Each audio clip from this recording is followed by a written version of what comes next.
বা টাকা চাইতে কি তোমারও খুব খারাপ লাগে?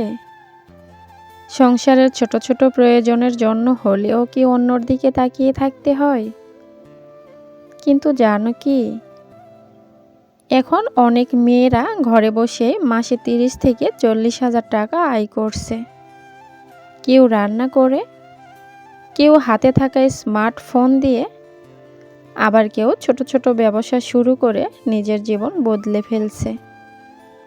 আজকের ভিডিওতে আমি তোমাদের সাথে শেয়ার করব এমন ৩টি বাস্তব উপায়, যেগুলো দিয়ে ঘরে বসেই চাইলে তুমিও আয় করতে পারবে। ভিডিওটি শেষ পর্যন্ত দেখো, কারণ শেষের উপায়টা সবচেয়ে সহজ এবং মেয়েদের জন্য অনেক লাভজনক। আসসালামু আলাইকুম সবাইকে। আশা করি প্রতিদিনের মতো সবাই খুব ভালো আছো, তাই না? আজকের ভিডিওটা বিশেষ করে সেই সব আপুদের জন্য যারা সংসার সামলান, বাচ্চা দেখেন, রান্না করেন, কিন্তু নিজের একটা ইনকাম করার স্বপ্ন আছে। অনেক সময় ছোট একটা জিনিস কেনার জন্য স্বামীর কাছে টাকা চাইতে হয়। কখনো হয়তো মুখ ফুটে বলাও যায় না। আবার কখনো মনে হয়, ইস, আমার নিজের যদি কিছু টাকা থাকতো। কিন্তু এখন সময় বদলে গেছে। মেয়েরা ঘরে বসেই নিজেই পরিচয় তৈরি করছে। মোবাইল দিয়ে অনেকেই হাজার হাজার টাকা আয় করছে। আজ আমি এমন 3টি উপায় বলবো, যেগুলো বাস্তব এবং অনেকেই ফল পেয়েছে। প্রথম নাম্বার উপায়, রান্নার কাজ দিয়ে ইনকাম। তুমি যদি ভালো রান্না করতে পারো, তাহলে তোমার জন্য এটা হতে পারে দারুণ একটা সুযোগ। এখন অনেকেই ঘরে তৈরি খাবার পছন্দ করে, বিশেষ করে পিঠা, ভর্তা, কেক, আচার রেসিপি, এসবের অনেক চাহিদা। প্রথমেই ছোট্ট করে শুরু করো। পাড়া প্রতিবেশী বা আত্মীয় স্বজন জানিয়ে দাও, তুমি অর্ডার করতে শুরু করো। ফেসবুকে বা ইউটিউবে ছবি আপলোড দিতে শুরু করো। একটা ভালো ভিডিও বা সুন্দর ছবি দিয়ে কাস্টমাইজ করে এটা তুমি দিতে পারো। ধরো, তুমি প্রতিদিন মাত্র 5টা খাবারের অর্ডার পেলে, প্রতিটাতে যদি 200 টাকা লাভ থাকে, তাহলে 1000 টাকা হয়ে গেল। মাসে প্রায় 3000 টাকা অলমোস্ট হয়েই গেল। অনেকে প্রথমে ভয় পায়, ভাবে মানুষ কি কখনো কিনবে, কিন্তু শুরু না করলে কখনো জানাও যাবে না। তুমি চাইলে ইউটিউবে রান্নার ভিডিও দিতে পারো, সেখান থেকেও ইনকাম আসে। উপায় নাম্বার 2, মোবাইল দিয়ে ইনকাম। আমরা অনেকেই মোবাইল দিয়ে অনলাইনে ইনকাম করার চেষ্টা করি। এখন শুধু একটা মোবাইল থাকলেই অনেক কাজ করা যায়। অনেকে ফেসবুক পেজ খুলে ভিডিও দেয়, আবার কেউ ইউটিউব চ্যানেল খুলে সংসারের ভিডিও বানান। তুমি কোন কাজ পারো সেইটা নিয়ে ভাবো, যেমন রান্না, বিউটি টিপস, গ্রামের জীবন, সঞ্চয়ের গল্প। মানুষ বাস্তব জীবন দেখতে অনেক পছন্দ করে। প্রথমে ভিউ কম হবে, কিন্তু ধীরে ধীরে মানুষ চিনতে শুরু করবে। অনেকে আজ শুধু ভিডিও বানায় মাসে 40 থেকে 50 হাজার টাকা আয় করছে। ভিডিও পারফেক্ট না হলেও সমস্যা নেই। গুরুত্বপূর্ণ হলো নিয়মিত কাজ করা। প্রতিদিন একটা ভিডিও দিলে ধীরে ধীরে ভালো রেজাল্ট চলে আসবে। আর একটা কথা কি জানো, মানুষ এখন সাজানো লাইফের চেয়ে বাস্তব জীবন বেশি দেখতে চায়। তাই নিজেকে বাস্তব জীবনটাই দেখানোর চেষ্টা করো। 3 নাম্বার উপায়, ছোট্ট ব্যবসা। ছোট্ট ব্যবসা মানে লাখ টাকা লাগবে না এমন কোনো কথা নেই। তুমি 500 টাকা দিয়েও শুরু করতে পারো। যেমন চুড়ি, 3 পিস, কসমেটিক্স, হোমমেড জিনিস।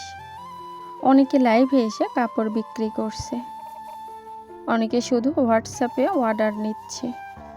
প্রথমে লাভ কম হলেও ধীরে ধীরে কাস্টমার বাড়বে।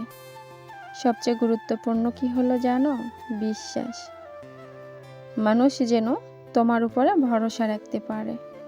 কাস্টমারের সাথে ভালো ব্যবহার করলে সে আবার ফিরে আসবে। একটা কথা কি জানো আমার প্রিয় মিষ্টি আপু? নিজের একটা ইনকাম থাকলে আত্মবিশ্বাসটাও অনেক বেড়ে যায়। তখন ছোট ছোট প্রয়োজনের জন্য কাউকে বলতে হয় না। নিজের ইচ্ছা মতো বাবা মাকে সাহায্য করা যায়। বাচ্চাদের জন্য কিছু একটা করা যায়। সবচেয়ে বড় কথা কি জানো? নিজেকে তখন আর অসহায় লাগে না। আমার প্রিয় মিষ্টি আপু, আমরা ঘরে বসে চাইলে কিন্তু অনেকে অনেকভাবে টাকা ইনকাম করতে পারি। আর থাকতে হবে সেইটার জন্য আমাদের মনের জেদ। তুমি যদি মনকে বুঝিয়ে একটা কাজ করো আর ধৈর্য ধরে সেইটা করে চালাতে পারো, ইনশাল্লাহ সেখান থেকে কিন্তু অনেক টাকা চলে আসবে। আমার প্রিয় মিষ্টি আপু, আমরা যারা ইউটিউবে কাজ করি, আমরা কিন্তু নিজের চোখে দেখতে পাচ্ছি এখানে কিন্তু রান্নার কাজ করে ঘরে বসে একটা মেয়ে হয়ে অনেক টাকা ইনকাম করছে। হয়তোবা তার শুরুটা অনেক কষ্টের ছিল, অনেকটা সময় লাগছে, সে কিন্তু হাল ছাড়েনি। তার জন্য আজকে ঘরে বসে একটা মেয়ে হয়ে হাজার হাজার টাকা ইনকাম করছে। আমরা মেয়েরা পারি না এই কথা কখনো মানায় না। আমরা মেয়েরা কখনো হাল ছাড়ি না। একটা সংসারের মায়া, স্বামী, সন্তান সব কিছুর মাঝে আমরা চেষ্টা করি আমাদের নিজের মনকে সুন্দর রাখার, পরিপাটি একটা সংসার, আর সবসময় হাসি খুশি একটা মন, তাই না? এই তো আমার প্রিয় মিষ্টি আপু, তোমাদের সাথে কথা বলতে বলতে রান্নাঘরে চলে আসলাম। অনেকটা আকাশে মেঘ চলে আসছে, এখন এতটা গরম। একটু আকাশে মেঘ হলে মেঘের সাথে বৃষ্টি চলে আসে, আর সেই সাথে তো ঝড় আর কি চলে আসে। আর যদি একবার কারেন্ট চলে যায় তাহলে কিন্তু আর কারেন্ট আসার কোনো কারণে থাকে না। তো সেই সাথে আমার প্রিয় মিষ্টি আপু, তোমাদের উদ্দেশ্যে একটা কথা বলতে চাই। অনেকে আছে যারা তোমাদের কমেন্ট পড়ে, আমিও ইনশাল্লাহ তোমাদের কমেন্ট পড়া শুরু করে দিব। কিন্তু একটা কষ্টের কথা কি জানো? ভিডিও করার মতো মন মানসিকতা অনেকটাই নষ্ট হয়ে গেছে। ইদানিং 2 থেকে 3 দিন হচ্ছে আমার ভিডিওতে আমার প্রিয় ভালোবাসার কিছু আপু আছে যাদের আমি মন থেকে অনেক বিশ্বাস করি, আর অনেকেই আছে নতুন কোনো অডিয়েন্স বা অনেক কাছের, তারপরেও ছোট্ট একটা কমেন্ট করে ভিডিওটা না দেখে বের হয়ে যায়। আসলে এতটা কষ্ট করে যখন একটা ভিডিও দেই আর এরকম করে ঠকিয়ে চলে যায়, তখন কিন্তু অনেক কষ্ট লাগে। আর সেই সাথে হয়তো এমনও সময় আছে আমি ভিডিওর কাজ করতেছি, আমার ভালোবাসার একটা আপু আমাকে কমেন্ট করলো, কিন্তু অথচ একটা লাইক করে দিল না। আমরা তো সবাই লাইকের পাগল, তাই না? সবাই তো লাইক চাই। তাহলে তুমি যদি একজনকে লাইক না করো, তুমি আরেকজনের কাছে কিভাবে বলো একটা লাইকের কথা? তো যাই হোক, আমি আর লাইকের কথা কাউকে বলবো না। যারা আমাকে মন থেকে ভালোবাসে তারা অবশ্যই পুরোটা ভিডিও দেখে, সেই সাথে লাইকও দিয়ে দেয়।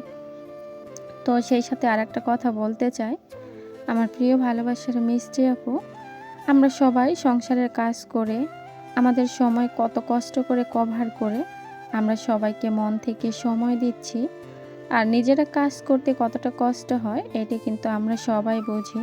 তো বোঝার পরে যে ভুল করে তাকে কিন্তু কখনো বুঝিয়ে মানে আর কি শিখিয়ে দিয়ে বা বুঝিয়ে বা কোনো জ্ঞান দিয়ে কোনো দিনই কাজ হবে না।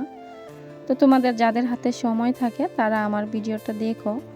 ইউটিউবে যখন চলে আসছি ভিউ বাড়া বড় কথা না, কিন্তু ভিডিওটা পুরোটা যখন দেখে তখন এই ভিডিওটা আর কি সার্চে চলে যায়। হয়তোবা ভিডিওর মান ভালো থাকে তার জন্য দেখে, কিন্তু ছোট্ট একটা কমেন্ট করে আমাকে এরকম করে মারার কোনো প্রয়োজন নেই। আবার সেই সাথে অনেকে আছে অনেক বড় করে কমেন্ট করে ভিডিও দেখে আসি, তো তারপরেও আমার পরিবারে আসে না, হয়তোবা তার সময় মিলাতে পারে না। কিন্তু যাদের সময়ের দাম আছে আর সময় মিলাতে পারে না তাদের কাছে কিন্তু কখনো চলাও যায় না। তো সব কিছু মিলিয়ে আমার প্রিয় ভালোবাসার প্রিয় আপু, সেই সাথে প্রিয় ভাইয়া, অনেক কথা বলে ফেললাম। কিন্তু এটা শুধু আমার একার জন্য না, এটা তোমাদের সবার জন্য। আমাকে যে আজকে ঠকাচ্ছে কালকে যে তোমাকে ঠকাবে না এমন কোনো কথা নেই। যে একজনকে ঠকাতে পারে সে কিন্তু 10 জনকেও ঠকাতে পারে, এটাই স্বাভাবিক।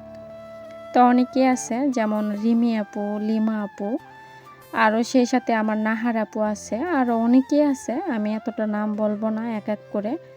তো এদেরকে আমি কিন্তু ভিডিও দেখলে বড় কোনো কমেন্ট করি না, শুধু আপু বললেই আমার প্রতি তাদের যে একটা বিশ্বাস, এইটাই সবচাইতে বড় কথা। আর কি আমি তাদের কখনো ঠকাতে চাই না। আমাকে যারা বিশ্বাস করে এই বিশ্বাসের মর্যাদাও আমি রাখার চেষ্টা করি। তো আসলে না, ভিডিওতে ভয়েস দিতে আজকে আমার মনটা অনেক খারাপ। আমি 10 মিনিটের ভিডিও দেই, তো এইখানে মাত্র 2 মিনিট 13 সেকেন্ড, 2 মিনিট 15 সেকেন্ড করে ভিডিওটা দেখে যায়। তাহলে কি হবে এত কষ্ট করে ভিডিও করে?